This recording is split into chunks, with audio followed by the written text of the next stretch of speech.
네, 김영환입니다. 같이 말씀 묵상하겠습니다. 코로나 때 우리가 어려운 시기를 보냈죠. 근데 코로나가 유해한 것만 아니라 어떠한 우리에게 좋은 작용도 한 것이 있을 텐데요. 그게 무엇일까요? 개인적으로 하나님 앞에 경건한 삶을 살도록 모든 게 다 마비되어 있다 보니까 하나님만 바랄 수밖에 없는 그런 삶이었죠. 교회가 참으로 많이 바빴죠. 교회에서 복지, 문화, 행사, 프로그램, 본질적인 거이기도 하지만 때로 어떻게 보면 너무 치우친 행사나 프로그램 위주로 돌아간 것도 사실이죠. 그런데 그런 것들을 조금 더 내려놓고 하나님의 말씀과 기도와 찬양에 전무하는 그런 시기가 코로나가 우리에게 준 유익. 코로나로 인해서 우리가 더 하나님께 집중할 수 있지 않았을까 이렇게 본다라는 거죠. 경제적으로 부를 쫓다가 내가 생각한 대로 잘 되지 않는구나. 그리고 내가 계획한 대로 착착착 되는 것이 아니구나. 이것을 통해서 다시 우리가 하나님을 바라볼 수 있다라는 것. 그것이 코로나가 우리에게 일깨워 준 것이기도 하죠. 자, 오늘 본문 12장 12절에서 17절에 보면은 어떠한 장면이 있냐면 13절에 보면요. 그러므로 하늘과 그 가운데에 거하는 자들은 즐거워하라. 그러나 땅과 바다는 화 있을진저 이는 마귀가 자기의 때가 얼마 남지 않은 줄을 알므로 크게 분내어 너에게 내려갔음이라 하더라. 13절 용이 자기가 땅으로 내쫓긴 것을 보고 남자를 낳은 여자를 박해하는지라. 자, 이 상황을 보면 뭔가 좀 안 좋은 상황이 펼쳐지고 있죠. 하늘과 그 가운데 거하는 자들은 즐거워할 수 있는데요.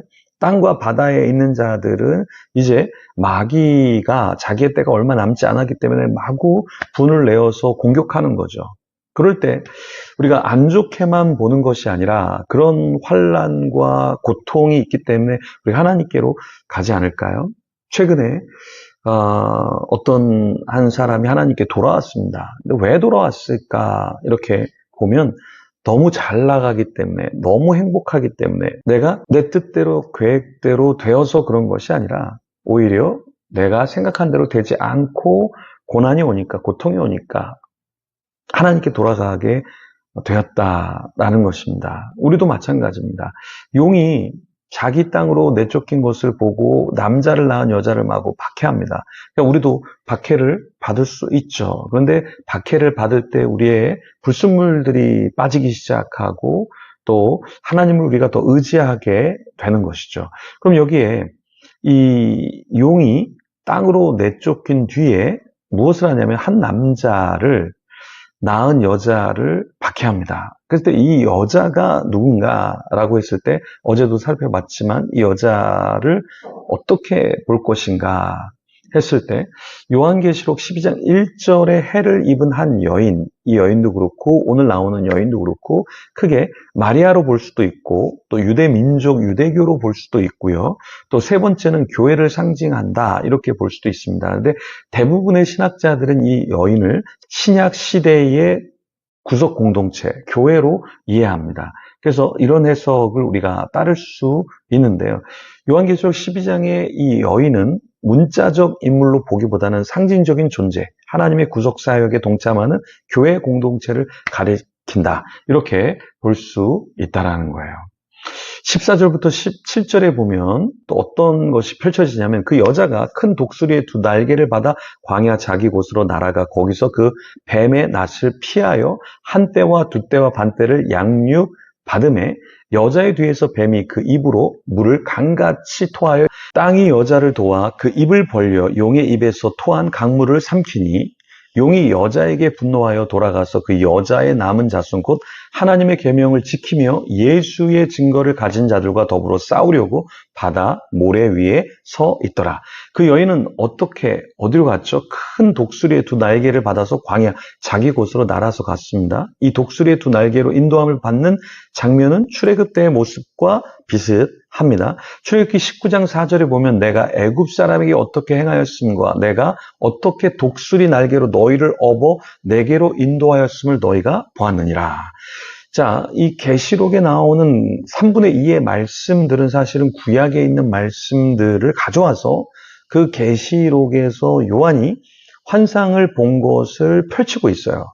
그래서 우리가 요한계시록이 어려운 이유는 사실은 요한계시록의 내용이 새로운 내용이 아니라 구약에 있는 내용들을 가져오는 것인데 그 구약의 예표, 그림, 그리고 이미지를 모르면 요한계시록을 이해하기가 굉장히 어렵다라는 거예요. 그래서 이렇게 인도함을 받는 것도 출애굽 때의 그 모습을 빗대어서 지금 마지막 때에 하나님이 어떻게 우리를 보호해 주시고 인도해 주시는가, 그것을 사실 보여주고 있는 거거든요. 이 여인이 왜 광야로 가는가? 뱀의 낯을 피하여서 한 때와 두 때와 반 때 어느 일정 기간 동안 양육을 받으러 간다라는 것입니다. 우리도 마찬가지로 하나님 앞에서 우리가 사역만 하려고 하는 것이 아니라 내가 조금 더 회복되어지고 양육받고 그리고 나서 섬기면 어떨까요? 너무 분주하게, 또 너무 급하게 난 섬겨야 돼, 난 뭔가 해야 돼. 근데 그게 때로는 내가 준비되지 않고 회복되지 않은 상태에서 하다 보면 나도 다치고 주위 사람들도 다칠 수 있습니다.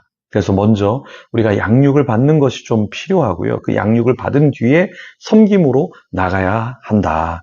자, 우리가 선교를 하고 우리가 어떤 연약한 자들을 섬긴다 할 때 내가 훈련되지 않고 준비되지 않으면 섬김이 절대 될 수가 없습니다. 오히려 선교지의 방해자가 될 수 있고요. 섬김의 방해자가 될 수 있어요. 왜냐하면 내가 가시가 많고 내가 있는 곳마다 수근수근하고 싸움이 일어나고 이러면 하나님이 보실 때 또 공동체의 지체들이 볼 때 좀 마음이 굉장히 어려울 수 있다. 그래서 우리 청년들도 그렇고 젊을 때 우리가 어떤 것을 더 신경을 써야 될까? 저도 젊음의 시기가 이렇게 지나가서 보니까 내 내면을 닦는 것, 내 내면을 성숙시키는 것이 우리에게 필요하다. 일만 열심히 하고 사람들 앞에서 멋진 모습을 보여주는 것도 좋지만, 사실은 주님이 우리에게 원하시는 것은 양육받고 성숙함으로 나아가기를 더 원하시는 것이겠죠.